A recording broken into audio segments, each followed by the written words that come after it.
In this video, I am going to start the solutions for the Chapter 17 practice problems. So let's start with number 1. We have 3 charges that are placed at different locations on the x-axis. So we'll draw a picture. It's the x-axis. And we have a location of 0, 2, and 4 meters. 0, 2, and 4 meters. And we have a charge Q right here, charge Q right here, and a charge negative Q right here. At which of the following points does the electric field have the greatest magnitude? So we want to check out this location over here, the 1 meter, the 3 meter, and the 5 meter over here. Again, these arrows, we're looking at a point right here. I just didn't want to put all these arrows in the way. So let's just do one at a time. The field over here at this point is going to be due to the 3 charges. So I'm going to go ahead and draw the field over here, down here, so that these lines don't get in the way. The field due to this charge is going to point away to the right, away from a positive charge. So that means that if you're to the right of the charge, it points this way. And then the field due to this one points away from it because it's a positive charge. And we're right here, we're in between the two, the same distance, so that means that second field is going to be exactly the same but in the opposite direction because we're in this midpoint right here. So these two fields will cancel each other. But now we're looking over here. This is negative charge, so at this location the field points towards a negative charge. It's going to point to the right. We are further away from this charge, so the field is going to be smaller to the right due to this charge, but the overall field will still be to the right, but it's not going to be very big. Let me go ahead and label these 1, 2, and 3. So this was the field 1, E1, this was the field E2, and this was the field E3. And this is a location of 1 meter. Again, we're looking at this point right here. So now let's look at this point over here. So from charge number 1 at this location, the field points away from this charge, so it points to the right. But we're pretty far away, so that E1 is not very big. The field due to number 2 also points away to the right at this location. It's going to be bigger because we're closer to that charge. So that's E2. And then we have the charge number 3 here, which the field is going to point toward that charge, so also to the right, and we're pretty close, just as close as this one. So it's just as big as number 2, that's E3. So at this location, all the fields are pointing to the right, so they all add up. So we have a pretty big field to the right. That does end up being the correct answer, that the field is greatest here. But let's just go ahead and check out C just to see what happens at location C when we're over here at 5 meters. Over here.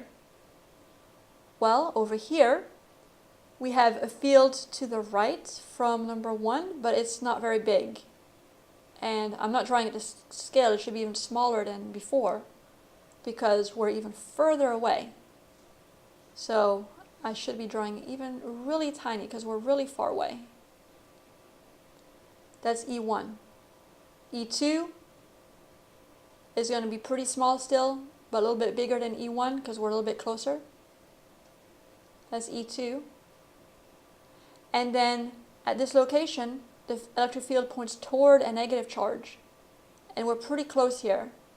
So it's going to, this is E3. So I haven't done the math to see exactly how big these fields are compared to this one. But just without numbers, you can tell that fields E1 and E2 will cancel E3 either totally or partly. So the field is going to be pretty small over here as well. So the biggest field will be in the middle here. Let's do number 2.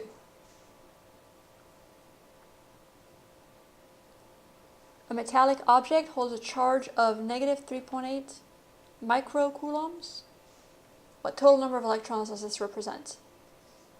So for this one, we're going to use the equation that the total charge Q on an object is going to be equal to plus or minus NE, the number of charges times the actual charge of an electron. So if we're talking about electrons, then the charge will be negative, so we just use Q equals negative NE.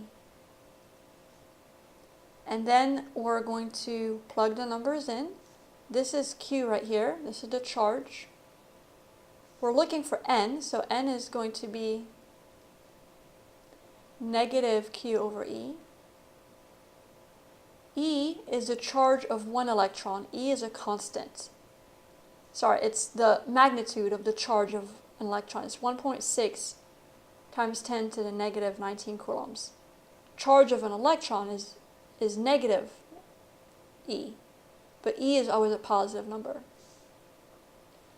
So when we plug in a negative times a negative here, and we plug in a positive here, then we will get a positive answer, because N always has to be a positive number, because it tells us how many charges there are. And when I divided those two numbers, I ended up getting 2.4 times 10 to the 13th. Number 3, this one is asking about units. So to do a question that asks about units, you just need to figure out which equation relates these variables, or here in case the electric field, we have two different equations for it. We have the force per charge. We also have kq over r squared. But if we just look at force per charge, that is a definition of electric field. We know that force has newtons and charge has coulombs. So that must be the right answer. We don't even have to look at anything else. Let's do number 4. A diagram of charges and electric field lines. Charge Q1 has 12 field lines going outward from it, and number 2 has 3 field lines going into it. So one of the charges is 100 nanocoulombs. What's the other one? Nano means 10 to the negative 9. Draw a picture. So we have Q1 has 12 field lines going outward. 1, 2, 3, 4, 5, 6, 7, 8, 9, 10, 11. Did I do 12? 1, 2, 3, 4, 5, 6, 7, 8, 9, 10, 11. I forgot one right here. There we go. We got 12 lines going outward from it, so that tells us that Q1 must be a positive charge, because the electric field always points away from positive charges. And then Q2 has 3 field lines going into it. So that means that Q2 must be negative. Electric field lines always points toward a negative charge. So one of the charges is 100 nanocoulombs. So that's a positive charge. That must be Q1, because that's the only positive charge.